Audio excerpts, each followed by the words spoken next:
Hey guys, how's it going? Hope you're doing well. My name is Crown, and today I'm going to read you some very interesting stories that I hope that you're gonna love. And now, without further ado, let's go! My mom gave up everything to raise me, and I'm not going to say I'm ungrateful. She was 15 when I was born, and her parents tried to force her to abort. I went so far as bringing her to a clinic. But she fought the orderlies and actually ended up in a juvenile detention for a chunk of her pregnancy, after which she was disowned by her family. Then, when the birth went badly, she ended up needing a hysterectomy. So I was her only kid, and basically ruined her dreams of having a big family and living the life she'd always been told she'd have. She worked hard to give me the things that she had growing up. I got the bedroom in our apartment and she had the couch. She got a job working at a daycare, and with some government assistance and a lot of struggle, she was able to give me the kind of life that she said I was owed by blood.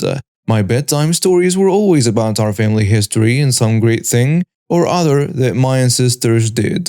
She says we could trace our family history to the Mayflower, and that made us the original American blood. Her stories would always end with a fantasy about how, when I had kids, everything will be okay again, and we will get to have a real family and live happily ever after. I don't like kids. I don't want to be pregnant. I don't want to go through all the crap my mom went through. I never saw her get anything for herself in my whole childhood, unless it was free, like a library book or something. And when I asked about it, she said, "That's what a mother does." And I don't want to be that. She runs her own daycare now, and she's always surrounded by kids. Anyway, so when I told her my husband and I weren't planning on having any kids when we visited in Easter, I kind of figured she would be an adult about it. I mean, we're all adults now. She's in her 40s. This isn't a teenager who told me those fantasies, and I'm a person. I'm allowed to make my own decisions. She laughed at first, and then suddenly she was staring at me with this hatred. I'll never forget the look on her face. It was never something I'd seen from her before, and she just asked, "What was it all for then?" and got up and walked out. We got a call an hour later that she jumped off a bridge and was in the hospital. As soon as she woke up, she started raging and screaming at everyone to let her die, and she was placed under psychiatric hold where she's been the past months. Every time I visit her, she begs me to let her die, and so I stopped going. I just can't see her like that. She hates me now, and she hates everything. And even though this woman never so much as raised her voice to me, they are saying she's been violent with everyone she comes in contact with. And all she does is ask to die. It's all she says. She wouldn't eat or drink unless they forced her. She tries to hurt herself with everything she gets, and actually succeeded in damaging an eye badly. I can't sleep. I can't stop thinking about it. I thought she was happy. I thought she would be glad that I was happy. I have no idea how to cope with this, but I'm not going to have a baby just for her. It wouldn't be fair to me, and it wouldn't be fair to the baby. I just don't know how to stop feeling like I'm the one who did this to her. She did everything for me. She spent every moment from the time she was 15 years old trying to make my life good. She managed to pay for a private high school and have a college fund working in daycare. And I know how insane that is and the toll it took on her. She'd had a heart attack before, and I love her. I really do, but I don't know how to stop hating myself for something that I don't even think I did wrong. A little over 20 years ago, I trained to be an over-the-road driver at a trucking school. Then got my first few jobs with various companies under a trainer. The long and the short of it is, I was not cut out to be a truck driver. My first trainer had a flat route, Jersey to Cali, then back. Total time 7 days. He made it abundantly clear that if I didn't get him back in 7 days, there would be hell to pay. So after we got back and I crashed in my room for 3 days from paranoia and no sleep, I got back out there with another company, whose trainer goosed his rig to over 100 miles per hour. Most know that there are governors on trucks that, at a time, won't let them go over 65 miles an hour in gear. This genius decided with a 40,000-pound load to come rocketing out of the Denver Rockies at 65, shift the truck into neutral, and let the gravity and Newton laws speed the truck along. Okay, next company. The guy was a movie collection that filled my bunk, and a habit of spitting and chewing tobacco left, right, and sideways was almost a deal breaker. When I was done with him, I decided to stay with the company but asked for a new trainer, waiting in a rinky-dink motel on a $50 per day lien against my paycheck. After 2 weeks watching trucks go in and out, I see this wrecker dragging a truck and trailer into the lot. It literally looked like someone had picked the truck up, flipped it upside down, and ran it over a mandolin slicer. The cab, the engine, the whole thing just looked planned down to an X-Acto knife angle. But I say to myself, I'll never be that dumb. To be clear, this was all before GPS, MapQuest, or Google Maps became popular. Back then, FMCSA rules stated that a driver could only ever work 10 hours a day. Trainers and trucking companies played with the numbers by figuring a truck could do 650 miles in that 10 hours. So that's what you had to do before you got out of that seat. Never mind that you can almost never start at 65 miles per hour, nor stay at 65 miles per hour without breaking some kind of law. You cook your logbooks by measuring your work time based on total miles traveled, then write the rest off as you're eating, sleeping, or showering, so FMCSA/DOT never wonder if you're being overworked. Essentially, your 10-hour day was usually 12 to 14 if you didn't break the law. Little wonder why regular coffee, Red Bull, and Monster energy drinks were regularly going in and out of truck stops. Enter the line. The line was also a no-nonsense trainer. He wasn't a bad guy so long as you were booking miles. But as I started going, I started feeling myself slow down. I just didn't have the heart to keep doing this. When I got tired from driving, I started to slip into sleep. The constant drone of the engine, the white lines on a road blinking in and out of sight, it happens sadly. If it ever happens to you, don't brush it off. Pull over and get some sleep or get out of the vehicle to wake yourself up. Well, the line didn't like that one bit. My last day with him, I'm somewhere near Chicago on a highway I don't remember getting on. That was pitch black save for my headlights. And I know I was headed to Chicago, but not where I was or how I was supposed to get there. I managed to just barely pull the truck back onto the road after drifting over the hazard bumps in the road. Trust me, the road to hell isn't paved with good intentions. It's just paved. I stopped the truck, walked back to the sleeper and woke him up. Listen, I'm exhausted. I can't even understand the map anymore. I don't know where I'm going. I gotta get some sleep. What? Look, just keep driving till you get to the stop. Then sleep. The line tells me. Dude, I am passing out behind the wheel. I barely got us back onto the road once. Does it make sense to play with both our lives for a load? This is my truck, so you have two choices. Drive this truck, or grab your stuff and get out of here. And if this little thought enters your head again, just remember that wherever you stop next, that isn't our drop, it's where you get out. For a moment I wanna just rage at this guy, but I know I'll never get anywhere. But anger brings a wonderful clarity to my mind. So where I stop next is where I get out? Okay, boss. I grab the map book and zero in on my location. I checked our delivery point and realized that I must have missed some turnoff, because we were supposed to drop somewhere outside of Chicago, but I was still headed towards it. But Chicago had what I wanted, a Greyhound bus stop. So I drove 3 more hours, focused on ending this misery. We had a satellite uplink to our dispatcher, and I, being tech-savvy and pissed enough, put on some of my music to cover any beeps from it. Cause boy, was I off the route. I pull into the bus terminal right next to a parked patrol car, shut the truck down and start grabbing my gear. The line wakes up as he hears me packing. So we're there? He says while yawning. Nope. What? I told you that if you stop this truck again outside the stop, you're getting out. He screamed at me. I grabbed the sleeper curtain and flung it wide open to show the bus terminal. Well, I found your terms acceptable. This is where I'm getting out. The line starts to get up with fury in his eyes. And though he was smaller than me, it's clear he wasn't letting size dictate anything. Neither was I as I flashed my logbook in his face. It's gonna be an interesting discussion with that officer there. How you've had me driving for the last 14 hours straight, even when I told you I was too tired to drive. The line glares at me like he was trying to bummel me by thought alone.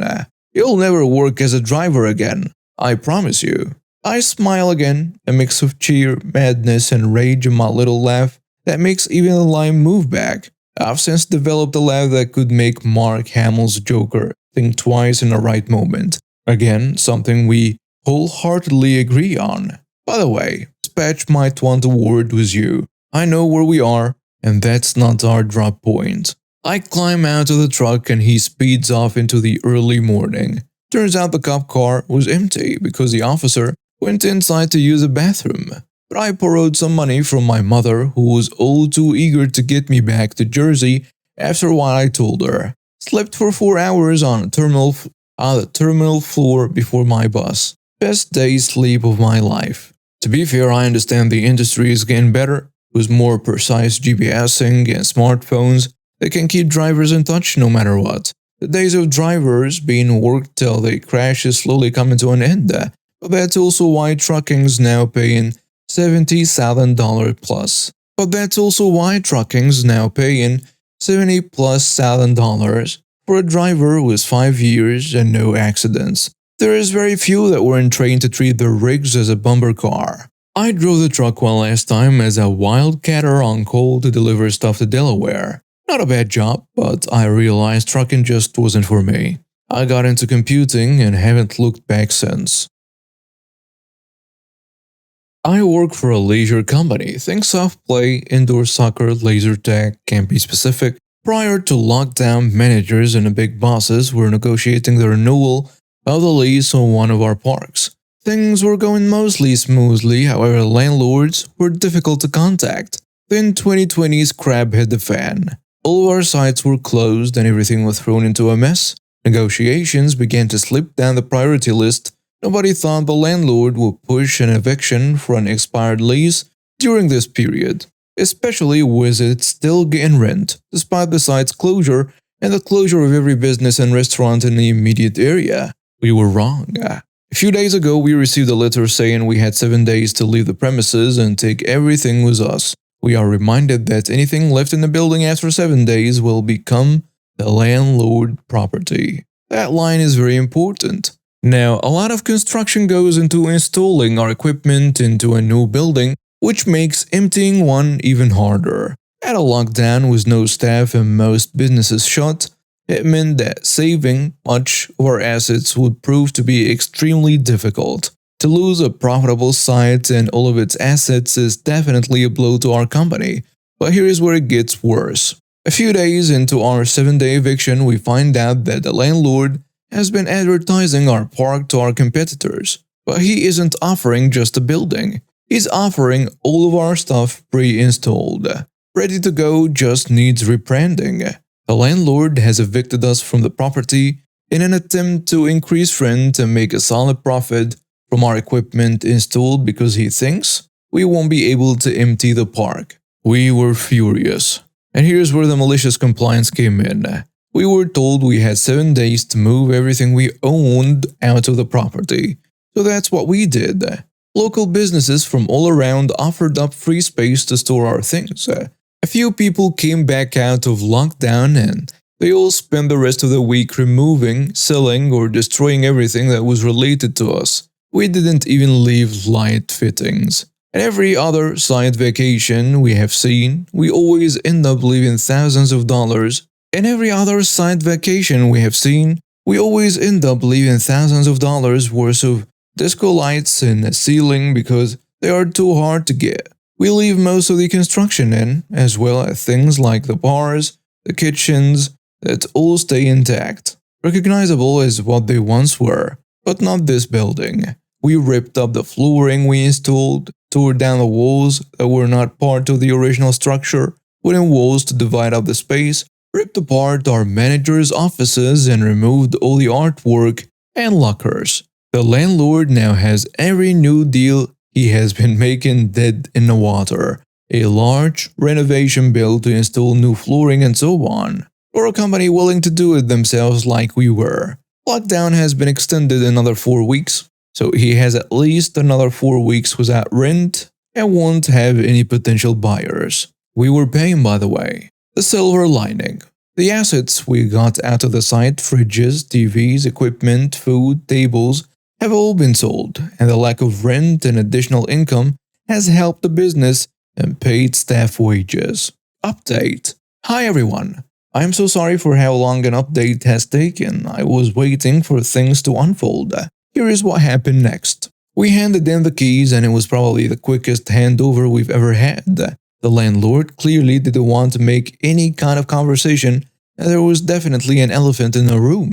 But he definitely said nothing about the lack of our equipment. Complications did arise when we went to get back various deposits, but he had no case to withhold the deposits from us as the building was in excellent shape. We had conducted much of the maintenance work ourselves, so the building was in a significantly better condition than we found it. We also cleaned up 99% of the rubbish and dirt from our demolition crusade, so he couldn't bill us for cleaning. A very minor bit of pressing from our legal team meant that we received everything owed back in full. The building is still vacant and, as of yet, we don't know of any potential buyers. At this moment in time, our company is still standing despite the pandemic closures and lack of business. Staff are all still employed and doing well.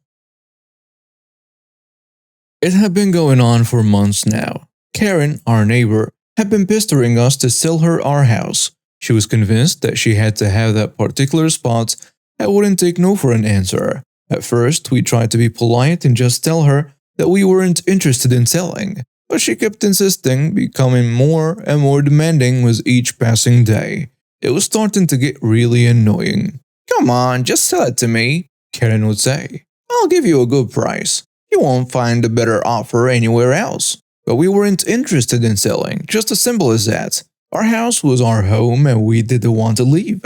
Then things took a turn for the worse. Karen started trying to scare us into selling. She would bang on the walls late at night and make strange noises. She even went so far as to leave creepy notes on our doorstep. We were at our wits' end. We had no idea what to do to make her stop.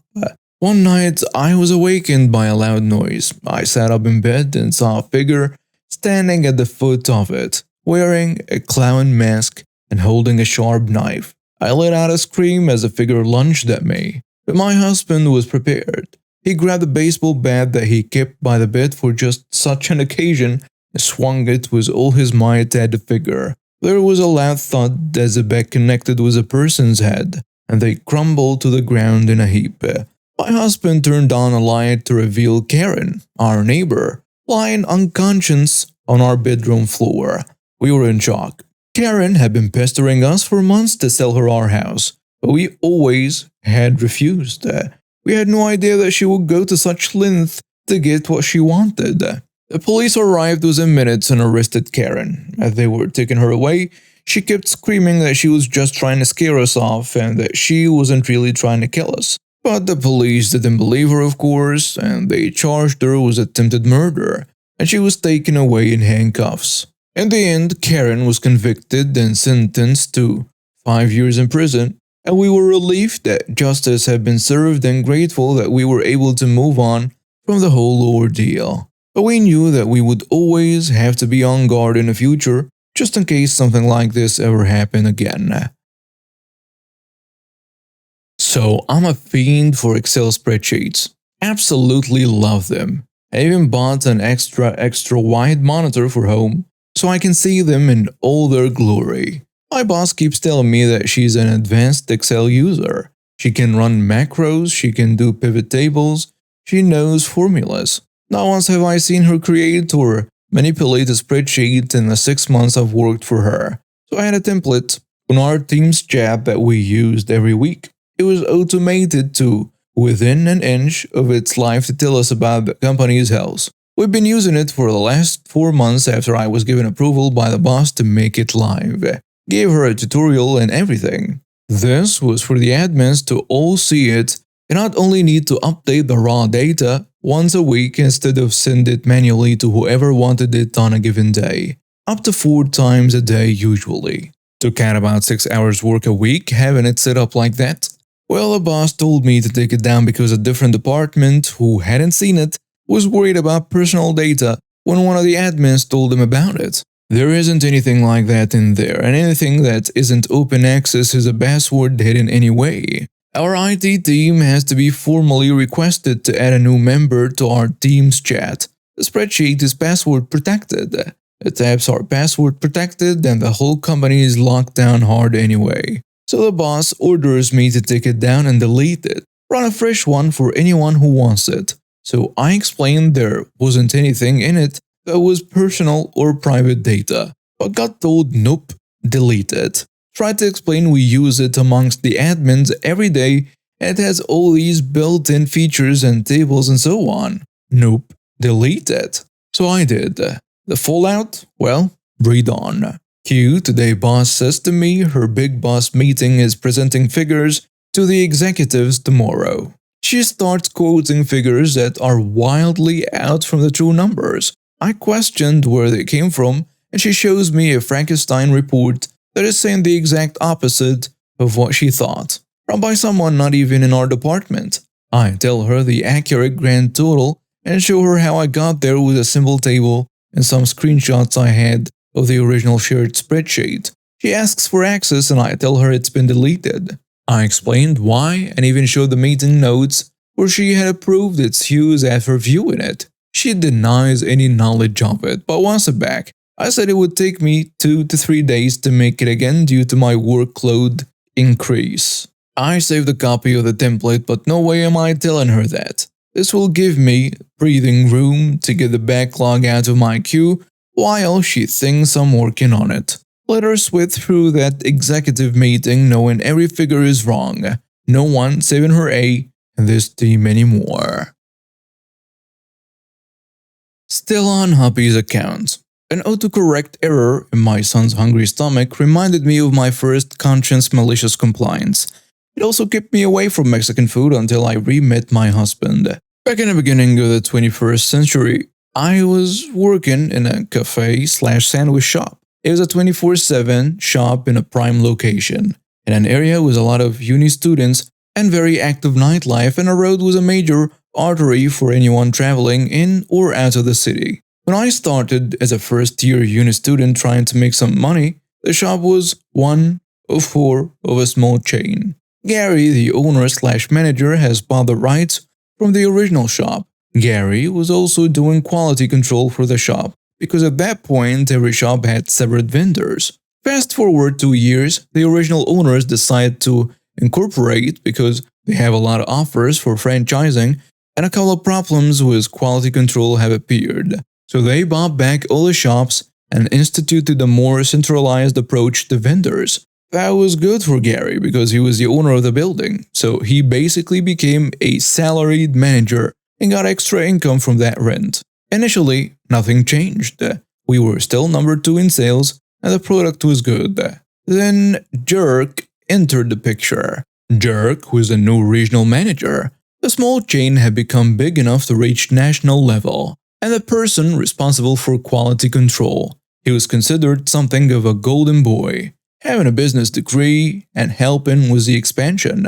The problem came from his ego. You see, Jerk had done a cooking workshop that provides a certificate but nothing more, and considered himself something of a chef. His first major change was installing a crepe station.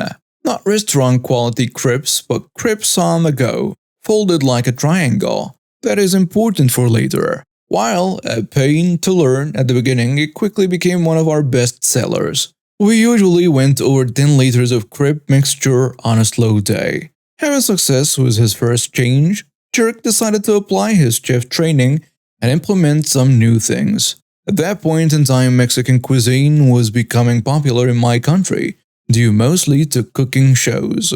Jerk decides to ride the trend and starts putting Mexican options on the menu. In reality, that meant 2 more set sandwiches and crepes. The ones on the board, and a few more customization options for sandwiches and crepes. And here begins the problem. As I said, Mexican cuisine was quite the new thing. Our country's cuisine is way different than the Mexican, especially on the spice level. A lot of the produce used for Mexican food was either rare or non-existent. But Jerk was adamant it was another win for him and found a vendor.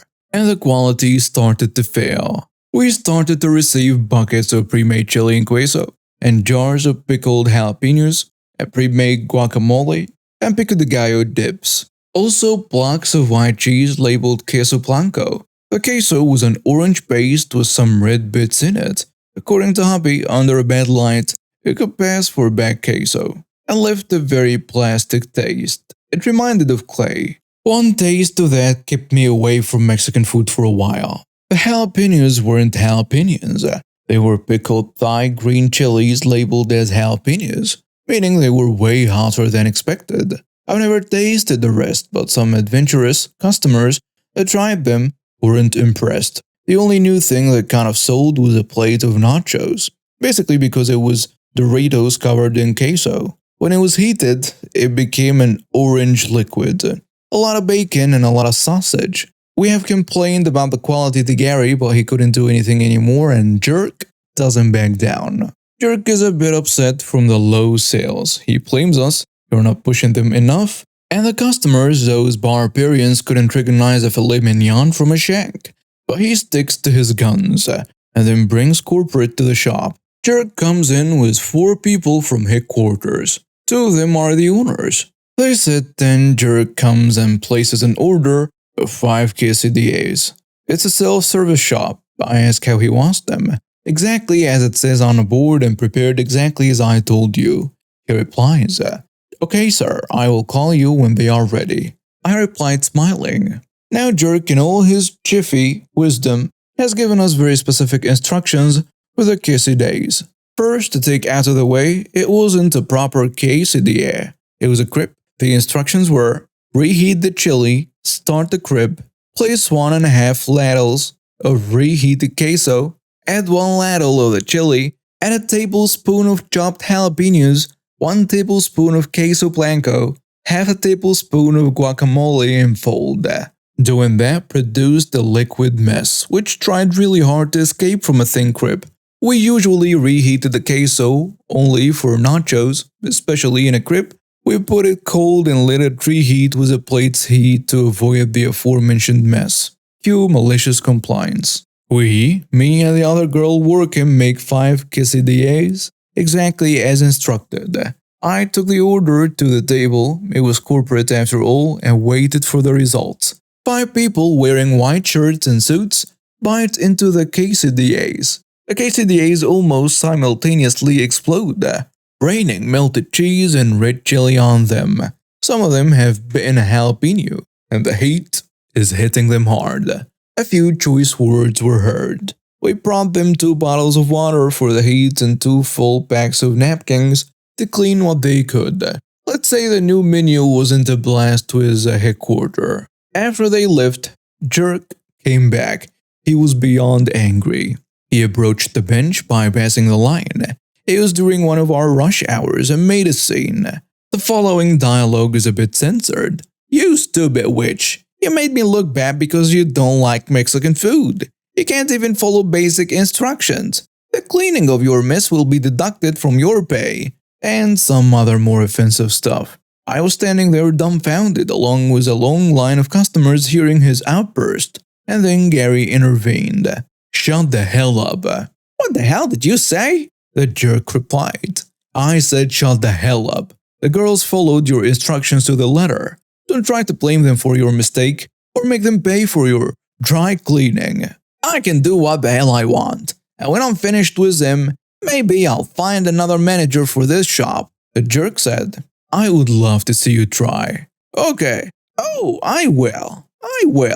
And he stormed off. The fallout. Immediately Gary called the headquarters and notified them about what happened. He also gave an ultimatum. If something happened to his staff, the company would need to find a new location.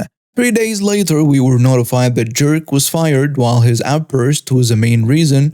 One of the owners had a really bad reaction to the jalapenos. A week later, the Mexican menu was removed. During that part, they found out that the Jerk had used the cheapest vendor for the new menu. The vendor had a reputation for shady practices, which partially explained the weird products. I stayed there until I finished university and got a job in my field. The Mexican menu made a huge comeback 2 years later before I left. This time, headquarters had hired the proper chef to consult and find vendors. Now the ingredients are as authentic as possible, and pico and guac are made daily in-house. They also have good queso now, although it took me a long time to try it. And no pre-packaged, pre-made chili. In fact, no chili at all. My repulsion to Mexican food ended when my husband took me to a proper Mexican restaurant and finally tested the proper Mexican meal.